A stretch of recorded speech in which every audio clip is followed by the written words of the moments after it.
Hi, I'm Lauren Baumgarten. I'm a marriage and family therapy intern at Replenish Her Counseling. I provide individual and group therapy to women who struggle with a really loud inner critic.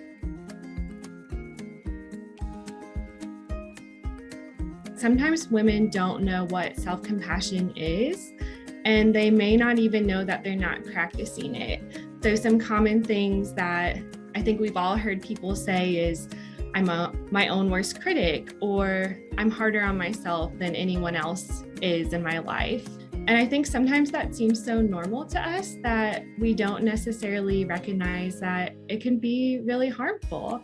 So if we zoom out a little bit and maybe think about a bad boss or a bad coach or a bad teacher that you've had at some point during your life, and think about how they spoke to you and how you felt during those times.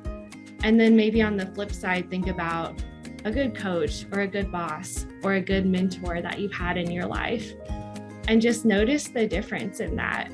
I think more often than not, we can speak to ourselves like the people we thought about in that first category. The biggest challenge really is just recognizing that the way that we talk to ourselves isn't necessarily helpful, and that we do have that power and the opportunity to be able to shift that.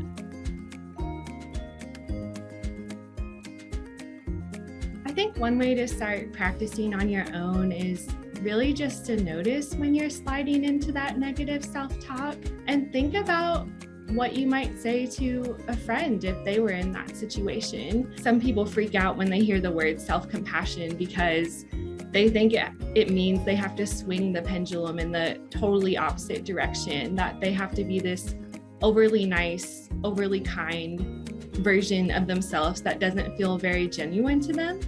And that's not what it means at all. You can just think about what you would say to a friend who was going through a hard or a difficult or a stressful time, and see if you can offer that to yourself in the same way.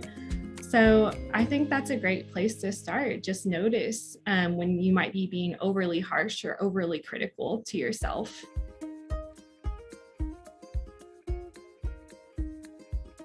Let's say that you feel like you messed up at work, like you made a mistake. And so that turns into these spiraling thoughts of, oh my gosh, I'm awful. Like, I'm doing such a bad job. None of my coworkers mess up on things like this. That's kind of over-identifying with your emotions. And so that's, being overly critical. And so a way to shift that into a more compassionate thought is, man, of course I'm feeling bad. I didn't mean to, make this mistake. Kind of bringing in the common humanity of it all. Like, wow, I wonder if any of my other coworkers have ever felt this way when they messed up. And turning it into more of a constructive observation rather than just attacking yourself as a whole. There's a way to be constructive and move towards growth.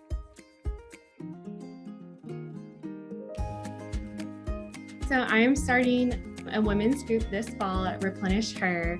It's going to be focused on self-compassion. It's an 8-week group.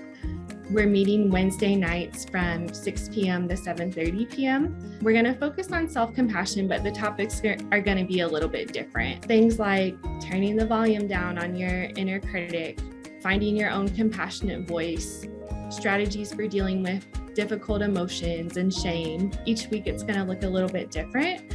There's going to be a lot of space for self-reflection, for group discussion, for giving feedback to other group members and receiving supportive feedback from group members.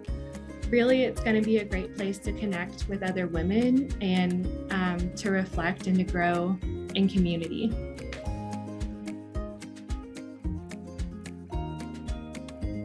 One, a better understanding of what self-compassion is and what that can look like in their life and the way that they relate to themselves. Two, practical strategies to help shift out of that negative self-talk.